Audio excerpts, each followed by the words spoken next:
Liberty's the goddess that I do adore, and I'll maintain her right until my last hour. Before she shall part, I will die in the cause, for I'll never be governed by tyranny's laws.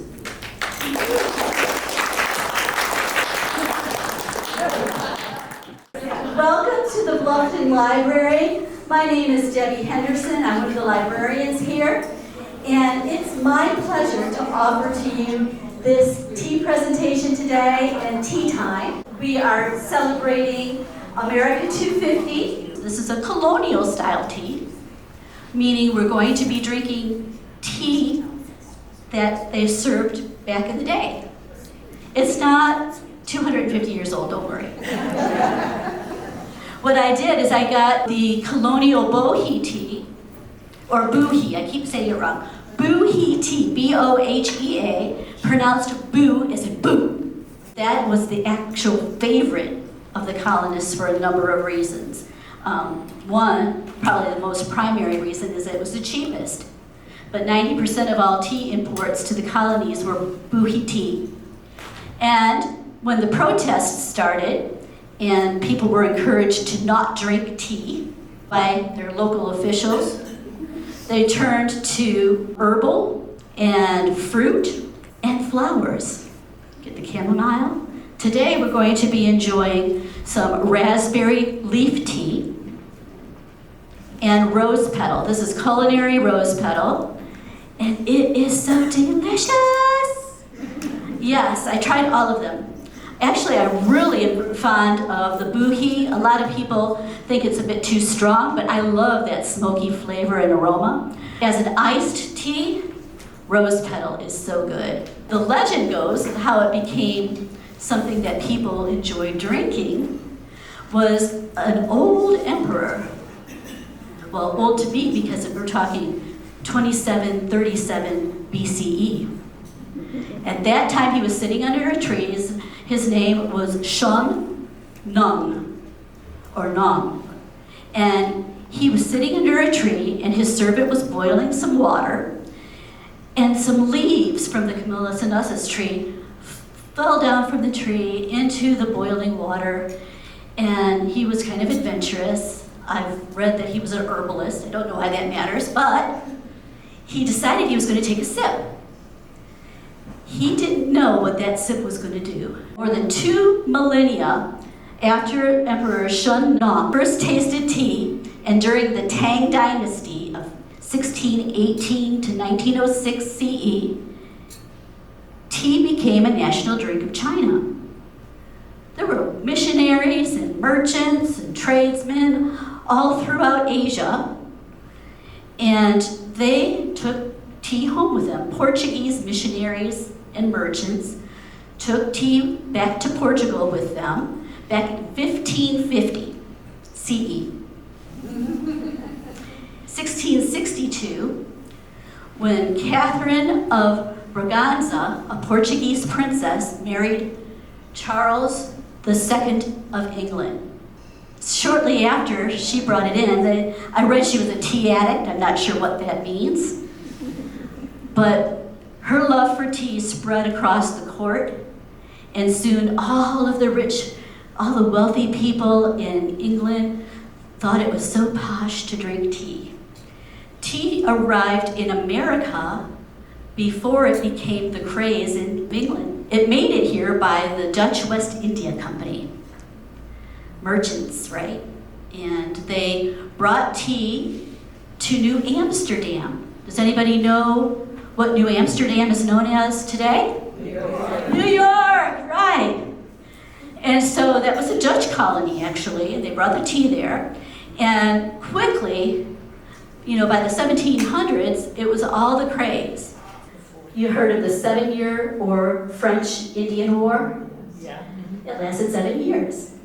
And it involved a lot of countries sending soldiers over here to fight. The British, they built up a lot of debt from that war. And to pay for the war, they started imposing taxes. The Currency Act of 1764 banned the colonies from printing paper money. forcing debts to be paid in scarce gold or silver. So if you didn't have silver, if you didn't have gold, your debt was being built up and built up and built up. That's the only way that you could pay your debts in the colonies. Then there's the Sugar Act of 1764 that renewed a previous 1733 tax on sugar and molasses. But this one added other things to it, like textiles, wine, coffee, and sugar imported into the colonies. The Stamp Act of 1776 required colonists to purchase a government-issued stamp for all legal documents, newspapers, pamphlets, academic degrees, even playing cards. And this was what sparked that rallying cry of taxation without representation. Farewell the tea board with your gaudy attire, ye cups and ye saucers that I did admire. To my cream pot and tongs I now bid adieu, that pleasure's all fled that I once found in you. Farewell pretty chest that so lately did shine, with Hyson and Congo and best double fine. Many a sweet moment you I have sat, hearing girls and old maids to tattle and chat. The British merchant ship called the London docked in Charleston Harbor, and it carried 257 chests of tea. Remember, all weighing over 200 pounds. The next day, the citizens of Charlestown packed into the Great Hall of the old Exchange Building and forced East India Company consignees to surrender their shipments.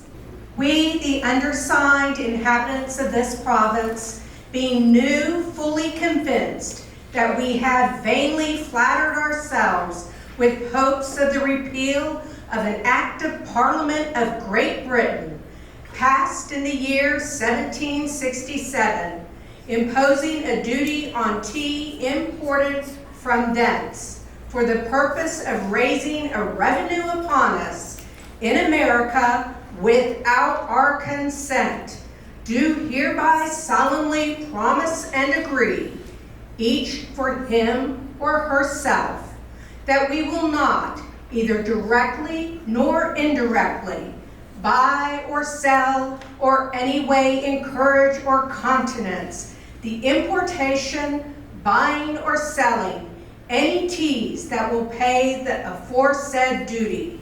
And so 257 crates, each weighing about 260 pounds, were put in the provost's dungeon right here, the basement. In November 1774, when another vessel, the Britannia, attempted to sneak duty tea into port, the Committee of Observation lost its patience. Patriots rowed the ship's captain and importers out to the harbor and forced them to dump the tea chests into the water as the town cheered. Because local customs officials had quietly stored the unclaimed 1773 tea in the old exchange basement while the legal time limit expired, ardent patriots in Charlestown were initially embarrassed by their lack of fiery destruction compared to Boston. However, that stored tea was eventually sold by and then President of South Carolina, John Rutledge, in 1776 to fund South Carolina's defense in the American Revolution. Farewell the tea board with your gaudy attire, ye cups and ye saucers that I did admire.